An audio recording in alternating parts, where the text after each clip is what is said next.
Hello दोस्तों, मैं अर्जुन आपका दोस्त। आज मैं फिर आपके सामने पर्यावरण से जुड़ी हुई कुछ बातें लेकर आया हूँ। प्रकृति से संबंधित मैं हर वीडियो आपके सामने लेकर आ रहा हूँ।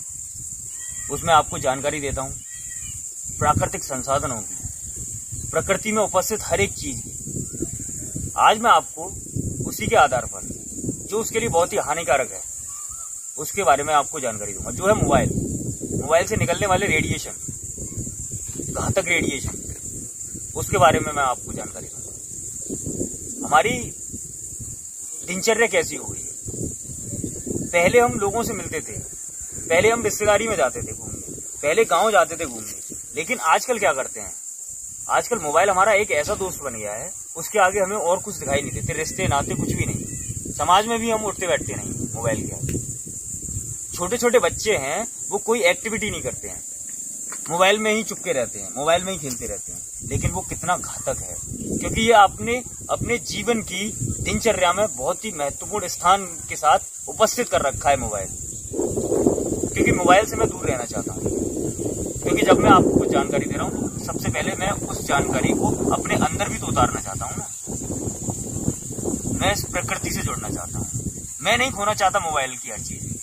तो हम मोबाइल में ही खोके रह जाएं? क्या हम रिश्ते भी मोबाइल में ही बना लें? हम मोबाइल में इतने खोए हुए हैं कि उसके आगे हमें कुछ दिखाई नहीं देता। लेकिन उसके परिणाम क्या है? और जो मोबाइल टावरों से निकलने वाला रेडिएशन होता है वो बहुत ही हार्मफुल होता है इंसानी जीवन के लिए, धरती की संपदाओं के लिए, प्रकृति के लिए और यहाँ पे उपस्थित हर एक जानवर के लिए। क्योंकि वो बहुत ही माइक्रोवेव होती हैं, वो इतना नुकसान करती हैं प्रकृति में और इंसान के लिए भी बहुत ही घातक है। दिमाग से जुड़ी हुई बीमारियां उत्पन्न करती हैं, नींद नहीं आती है, हमारी मेमोरी लॉस होती है, हमारी किसी भी चीज में मन नहीं लगता है।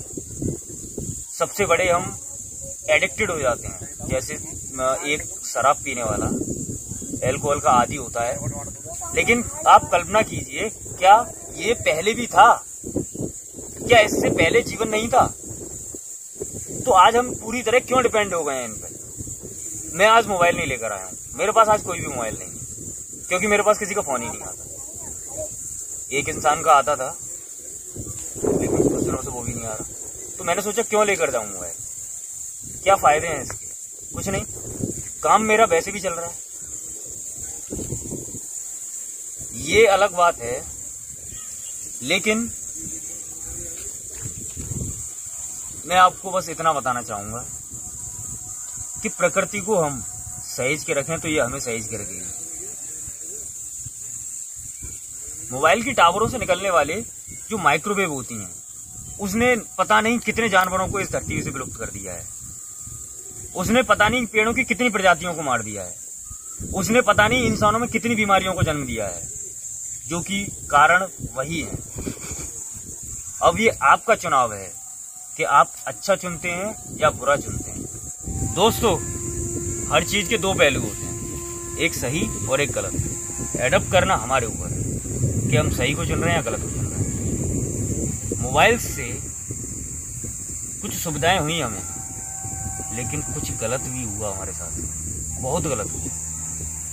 पहले जमाने में क्या होता था कि भले ही हमें किसी को हम अपना संदेश पहुंचा रहे हैं, वक्त लगता हो, लेकिन कम से कम हमारी भावनाएं तो वहां तक पहुंचती थी। ऐसा भी तो होता था कि हम उससे स्वयं मिलने जा रहे हैं। लेकिन आज के दौर में क्या होता है, मोबाइल फोन के जमाने में क्या हो रहा है कि मोबाइल पे ही अपनी भावनाओं को व्यक्त कर देते हैं। हम उससे मिलने भी नहीं जाते, हम उसे गले लगाने भी नहीं। जिस समय जिस वक्त उसे हमारी जरूरत है, उसे समाज की जरूरत है, उसे अपने रिश्तेदारों की जरूरत है, उसे अपनों की जरूरत है, उस वक्त हम उसके पास नहीं जा रहे। मोबाइल से ही स्टिकर्स सेंड कर देते हैं कि बहुत हमें खेद है कि आपके साथ ये हुआ, कि बहुत हमें प्रसन्नता हो रही है कि आपके घर बच्चा हुआ। लेकिन वो बच्चा आगे आकर किन शौकों में, किन आदतों में, किन सुख सुविधाओं में लिप्त हो जाए, वो आपके और मेरे ऊपर है। इसलिए अपनी आदतों को बदलें। जो सुख सुविधाएं हैं वो वक्त को कम करने के लिए हैं, हमें आदत डालने के लिए नहीं, हमारे शरीर को बिगाड़ने के लिए नहीं। हमें जीवन बर्बाद करने के लिए नहीं है। सबसे पहले हम अपने शरीर को तो स्वस्थ रखें। सबसे पहली प्रायोरिटी हमारी ये होनी चाहिए कि हम स्वस्थ रहें, उसके बाद अन्य चीजों का उपभोग करें। जब तक हम अन्य चीजों का उपभोग करने के लिए जिंदा नहीं बचेंगे तो फिर क्या फायदा ऐसे शरीर से, क्या फायदा ऐसी सुख सुविधाओं से, क्या फायदा ऐसी तकनीकों से। दोस्तों, अंत में मैं आपसे बस यही कहूंगा कि आप हर तकनीक का उपयोग करें, उसका उपभोग करें, मोबाइल भी चलाएं, हर चीज करें, लेकिन उसमें इतने मसरूफ ना हो कि उसकी आदत पड़ जाए आपको, उसकी लत लग जाए आपको, क्योंकि लत हर चीज की